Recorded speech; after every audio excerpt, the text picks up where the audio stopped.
మహాత్మా గాంధీ జాతీయ ఉపాధి హామీ చట్టాన్ని యథాతథంగా అమలు చేయాలని, వీబీ గ్రామ్జీ చట్టాన్ని రద్దు చేయాలని, అమెరికాతో భారత్ వాణిజ్య ఒప్పందాన్ని రద్దు చేయాలని, కార్పొరేట్ అనుకూల 4 లేబర్ కోడ్లను రద్దు చేసి కార్మిక చట్టాలను అమలు చేయాలని డిమాండ్. బుధవారం జిల్లా కేంద్రమైన కాకినాడ కలెక్టర్ కార్యాలయం వద్ద సిపిఐ ఎంఎల్ లిబరేషన్ దాని అనుబంధ ప్రజా సంఘాల ఆధ్వర్యంలో ధర్నా చేయడం జరిగింది. ఈ ధర్నాలో ముఖ్య అతిథిగా సిపిఐ లిబరేషన్ పొలిట్ బ్యూరో సభ్యులు కామ్రేడ్ వి శంకర్, రాష్ట్ర కార్యదర్శి కామ్రేడ్ బి బంగారావు పాల్గొన్నారు. We are having this demonstration today.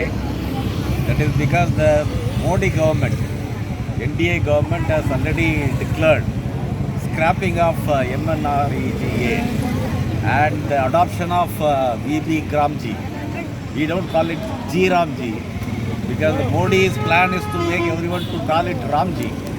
But the fundamental difference is that MNREGA, the right for the workers, agricultural workers, the right of employment was inherent in the law. But this VB Gramji has stolen away the right. So now the government is saying that only whenever the government wants to give job, they will give. Whereas NREGA, it was the right of the workers to get the job. So and earlier there was a provision that 15 days after submitting the application, if the government is not able to. ఈరోజు CPIML liberation party అనుబంధ ప్రజా సంఘాల ఆధ్వర్యంలో జిల్లా కేంద్రమైన Kakinada collectorate వద్ద ధర్నా చేయడం జరుగుతూ ఉంది. ముఖ్యంగా జాతీయ ఉపాధి హామీ పథకాన్ని యథాతథంగా కొనసాగించాలి, వీబీ గ్రామ్జీ పథకాన్ని రద్దు చేయాలి, కార్పొరేట్ అనుకూలమైనటువంటి 4 లేబర్ కోడ్లను రద్దు చేయాలి, అలాగే అమెరికా వాణిజ్య ఒప్పందాన్ని రద్దు చేయాలనే డిమాండ్ తోటి ఈరోజు మేము ధర్నా చేస్తూ ఉన్నాం. మరి ముఖ్యంగా చంద్రబాబు నాయుడు అధికారం రాకముందల గ్రామీణ ప్రాంతాల్లో ఇల్లు లేని ప్రతి కుటుంబానికి కూడా 3 సెంట్ల ఇళ్ల స్థలం ఇస్తామన్నారు. అలాగే పట్టణాల్లో 2 సెంట్ల ఇళ్ల స్థలం ఇస్తామన్నారు. అలాగే పెన్షన్లు ఏదైతే ఉందో పెన్షన్ లేని వ్యక్తిని లేకుండా చేస్తామన్నారు. ఇటువంటి హామీలన్నీ కూడా ఈరోజు గాలి వదిలేశారు. ఇప్పటికే 3 సెంట్ల ఇళ్ల స్థలం లేదు, 2 సెంట్ల ఇళ్ల స్థలం లేదు, హౌసింగ్ లోన్లు లేవు. ఈ విధంగా పెన్షనర్స్ ఏదైతే ఉందో పెన్షన్లు పెట్టుకోమన్నారు తప్ప ఈరోజుకి పెన్షన్ లేవు. కాబట్టి ప్రభుత్వం తక్షణం స్పందించి ఇచ్చిన హామీని సిపిఎంఎల్ లిబరేషన్ పార్టీ రాష్ట్ర కార్యదర్శిని.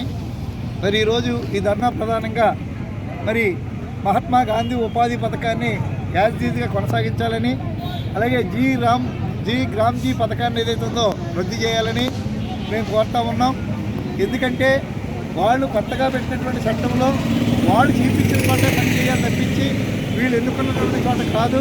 అలాగే పని కోసం వాళ్ళు అప్లికేషన్లు పెట్టుకుంటే ఇంతకుముందు పని ఇచ్చేవారు, కానీ వాళ్ళు పని చూపించాలంటేనే పని ఇస్తారు తప్పించి ఇప్పుడు కొత్తగా కోరుకుంటే పని ఇవ్వడం లేదు. అలాగే గతంలో ఉన్నటువంటి చట్టంలో మరి పని దినాలు ఏదైతే 14 రోజుల్లో మొత్తం ఏదైతే చూపించకపోయినట్టయితే వేతనం కూడా ఇవ్వాలి, కానీ ఇప్పుడు దాంట్లో అది కూడా తీసి పారేశారు. అలాగే ఇంకా ప్రధానమైనది ఏంటంటే రాష్ట్రాలు చాలా ఆర్థికంగా కృంగిపోయి ఉన్నాయి. ఇటువంటి పరిస్థితుల్లో మరి దీనికి ఏదైతే ఉన్నదో వాళ్ళు 60% ఇస్తాము, 40% రాష్ట్రాలు భరాయించాలని చెప్పి వాళ్ళు అంటూ ఉన్నారు. గతంలో 90% ఇచ్చేవారు, 10% రాష్ట్ర ప్రభుత్వాలు భరాయించాయి. కానీ ఇప్పుడు ఏదైతే ఉందో ఈ రకమైనటువంటి రాజు పెట్టడం ద్వారా గతంలోనే చాలా కూలీలకు ఏదైతే ఉందో ఇప్పటికీ వేతనాలు చెల్లించలేదు. మరి వీళ్ళు ఏదైతే ఉన్నదో ఎంతవరకు చెల్లిస్తారన్నది ఒకసారి మనం ఆలోచించాలి. అందుకని ఇక్కడ ప్రధానంగా మహాత్మా గాంధీ మీద జరుగుతున్నటువంటి దాడిగా మేము చూస్తూ ఉన్నాం. ఇది